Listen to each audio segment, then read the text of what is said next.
Fala galera, tudo bom? Mais uma aula então. Hoje falando aqui sobre esse assuntinho que é bastante pertinente, bastante gente tem dúvida nele, né galera? Que é propriedades coligativas.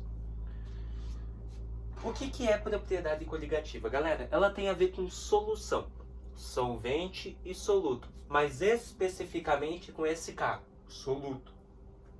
As propriedades coligativas, elas se referem a uma solução, como dito, e essa solução vai ter relação com a quantidade. Marquem bem isso aqui, galera. Com a quantidade de soluto não volátil dissolvido. Então, a propriedade coligativa, ela vai ter a ver com o soluto, mas não depende da natureza desse soluto, a relação que ele vai ter com o solvente, com a solução em si. Isso aí não é dependível, não é dependente da natureza do soluto. Somente da quantidade de partículas desse soluto. Ou seja, a quantidade de soluto que eu tiver vai gerar as minhas propriedades coligativas, que podem ser essas quatro aqui: tonoscopia, ebullioscopia, crioscopia e osmose. Beleza? Galera, aqui apareceu um soluto não volátil. Você tem que saber essa diferença. Soluto não volátil é aquele cara que não evapora com facilidade. Isso mesmo, que não entra para o estado gasoso com facilidade. Já soluto volátil é aquele que evapora com facilidade. Entendido agora o que são propriedades coligativas, que elas têm a ver com a quantidade de soluto não volátil aplicado à solução, a gente vai entender esse conceitinho aqui que é importante também: pressão máxima de vapor. Galera, pressão máxima que o vapor exerce sobre o líquido. Imagine assim, você tem um recipiente fechado, um copo com água, e ali tem vapor em cima dessa água. A pressão que esse vapor exerce sobre a água no estado líquido é chamado de pressão máxima de vapor. O que acontece, galera? Tem partículas de água líquida querendo evaporar e ir para o estado gasoso, virar vapor. E assim como tem partículas do estado gasoso que querem condensar, que querem sair do vapor e ir para o estado líquido. E vai gerando essa troca, de água vai para vapor, de vapor vai para líquido, porque é um recipiente fechado, há uma temperatura ali. Quando a velocidade de evaporação é igual à velocidade de condensação, nós dizemos que chegamos à pressão máxima de vapor, a pressão máxima que o vapor vai exercer sobre esse líquido. Então, pressão máxima de vapor é a velocidade de evaporação do líquido para o estado gasoso, tem que ser igual à velocidade de condensação, ou seja, do estado gasoso para o líquido. Entendido agora o que é pressão máxima de vapor, a gente precisa dela para tonoscopia. Tonoscopia ou tonometria, galera. Eu coloquei essa setinha aqui, ó, que significa abaixamento, tá? Então, quando essa setinha estiver para baixo, é abaixamento de algo. Você vai abaixar algo. E quando ela estiver para cima, óbvio que vai aumentar. Beleza? Coloquei aqui para caber tudo no quadro certinho, beleza? Então, a tonoscopia lida com o abaixamento da pressão máxima de vapor pela adição de um soluto não volátil. Galera, seguinte. Quer um exemplo? Você tem um copo com água normal. Isso agora não é fechada, tá? É um copo com água normal. E você tem um copo com água e açúcar. O açúcar é um soluto não volátil. Ele ajuda com que o solvente, a água, não evapore com facilidade. Então, aí ó, eu já dei praticamente a resposta. Quem que vai evaporar com mais facilidade? Água normal ou água com açúcar? Água normal.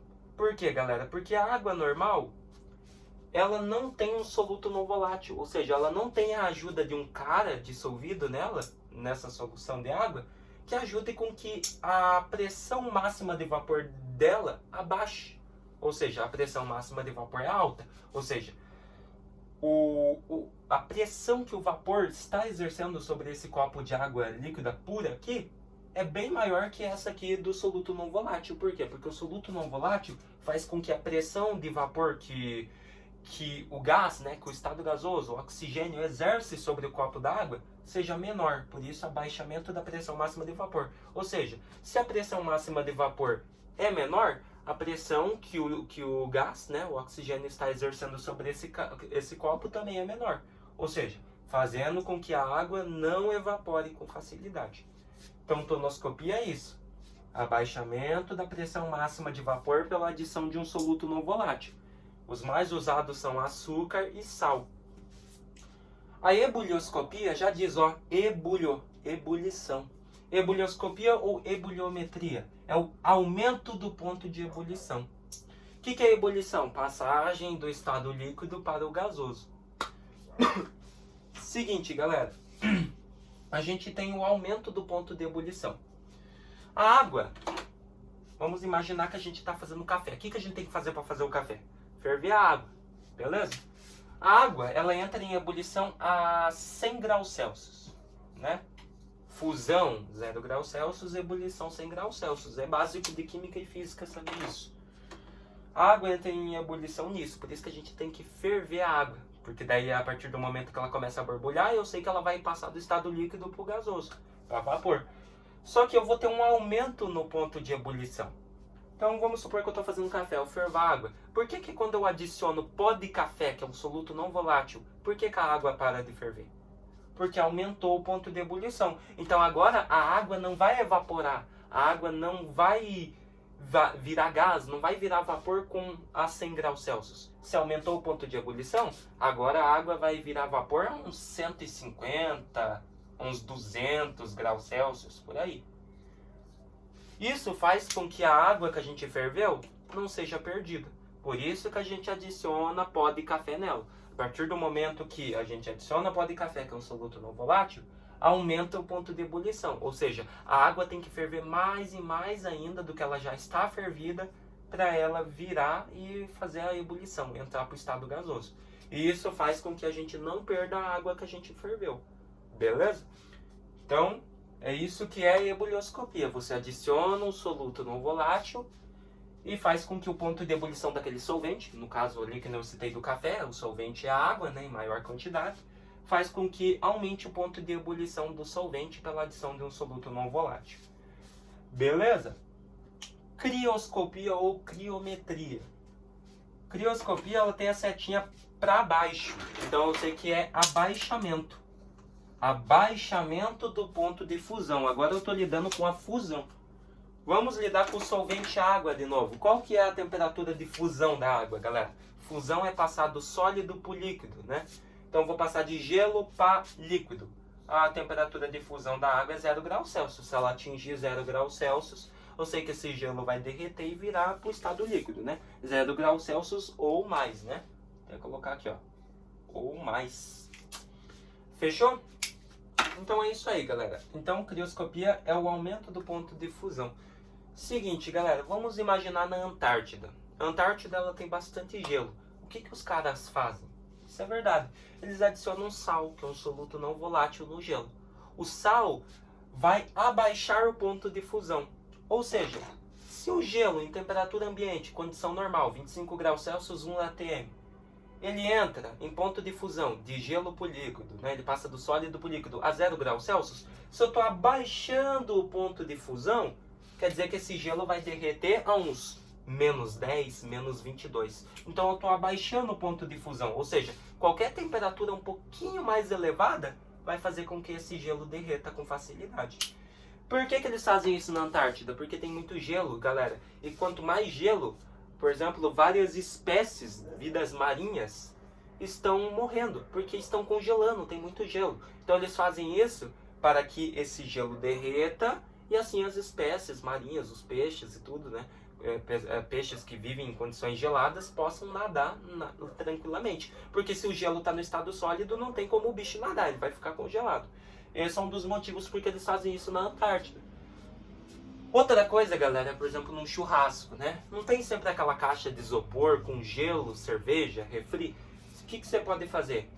Ah, eu quero que essa cerveja, por exemplo, gele mais rápido. Você adiciona sal no gelo.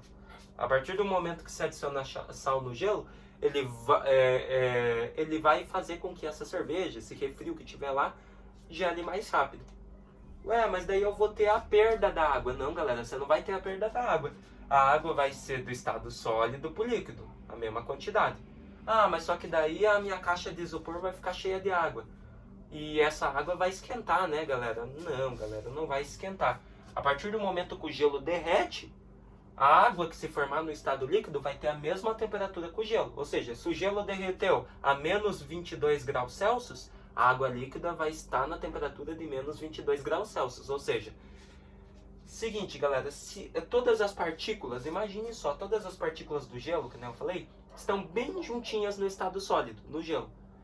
Quando vai para o líquido, o que acontece com essas partículas? É a mesma quantidade de partículas. Só que essas partículas no estado líquido, elas têm mais movimentação. Quanto mais movimentação elas têm, mais espaço elas vão atingir, mais concentração elas vão ter.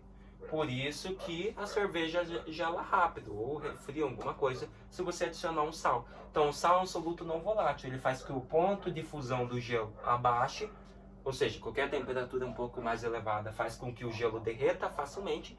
Porém, se o gelo derreter, nós vamos ter mais concentração de partículas de água, que vai para o estado líquido, fazendo com que a sua cerveja, o que tiver lá no isopor, gele mais rápido e a mesma temperatura que o gelo. Que não eu falei, né, galera?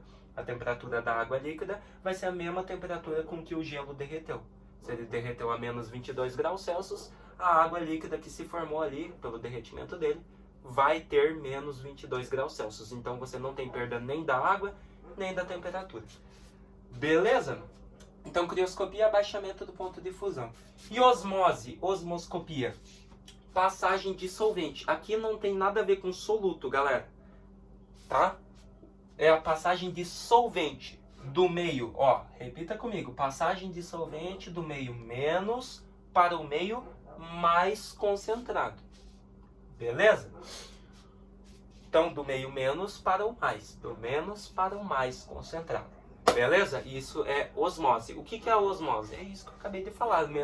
Do meio menos para o meio mais concentrado através de uma membrana semipermeável, que é formada pelo próprio solvente, né? Ou, na verdade, pelo soluto. Vamos dizer assim, galera. Você tem uma ameixa. Você coloca essa ameixa seca, né? Ameixa seca em um copo de água. O que vai acontecer? Você está hidratando essa ameixa. O que vai acontecer com essa água? Se você deixar lá por um tempo, você vai ver que essa água vai filtrar dentro da ameixa, hidratando ela.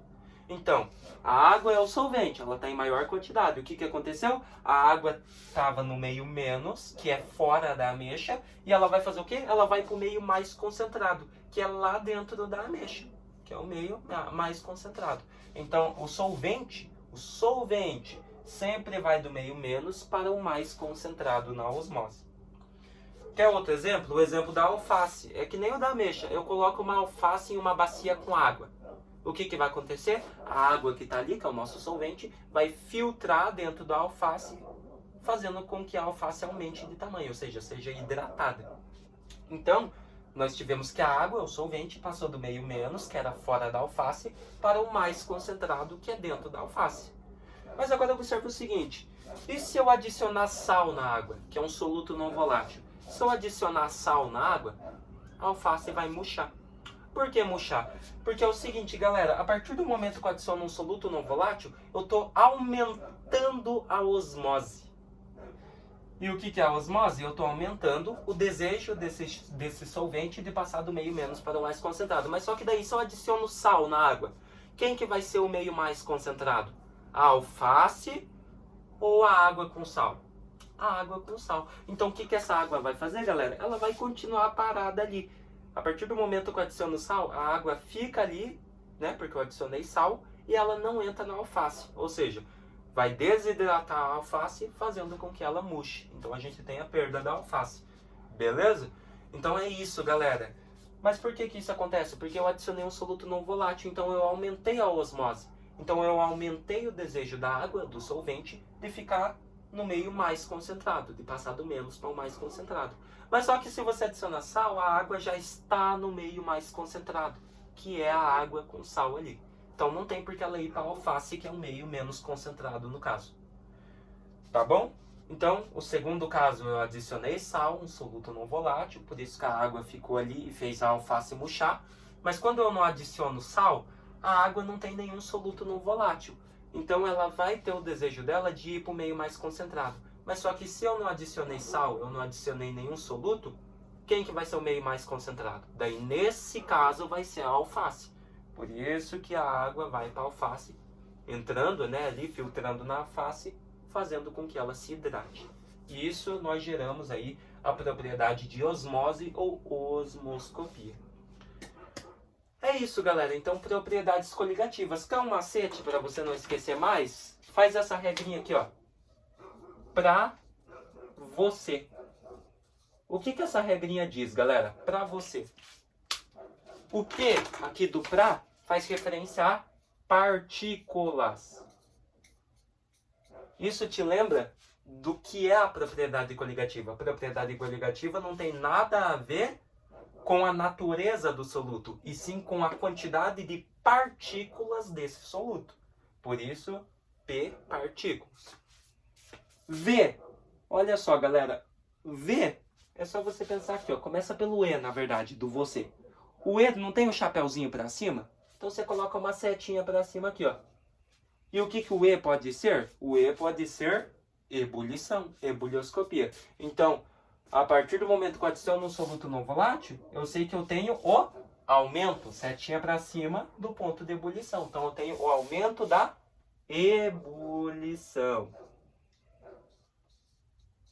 Daí a setinha é alternada. Por exemplo, o C tem a ver com crioscopia. Mas só que se aqui está para cima, a da crioscopia tem que ser para baixo. E o que que é na crioscopia?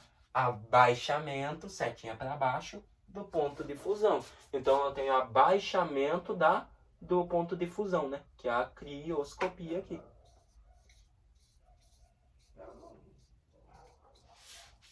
O O faz referência à osmose. Se aqui está para baixo, a osmose tem que ser para cima. E o que que acontece na osmose se eu adicionar um soluto não volátil?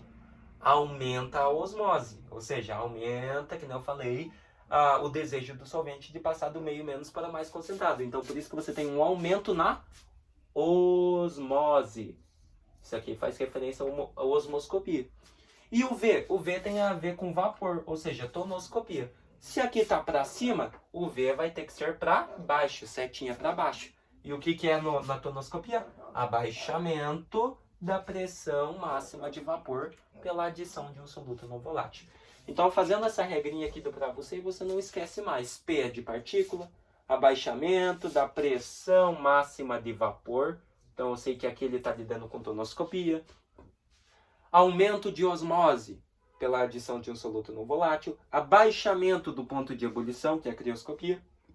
E o aumento do ponto de ebulição, que é a ebulioscopia. Beleza? Então é uma regrinha aí bem de boa para você não esquecer mais das propriedades coligativas. A aulinha é bem grande, mas eu resumi tudo aqui que você precisa saber de essencial aí, de teórico para propriedades coligativas. Claro que tem os cálculos, as fórmulas e tudo mais, né? A parte mais matemática, mas eu vou lidar com vocês aqui só essa parte aqui mais teórica, tá? Quem sabe mais pra frente aí eu veja as fórmulas lá, façam exercícios de cálculos aí de propriedades coligativas, beleza? Então eu espero que vocês tenham gostado, galera, entendido aí sobre as propriedades coligativas. Se vemos aí numa próxima.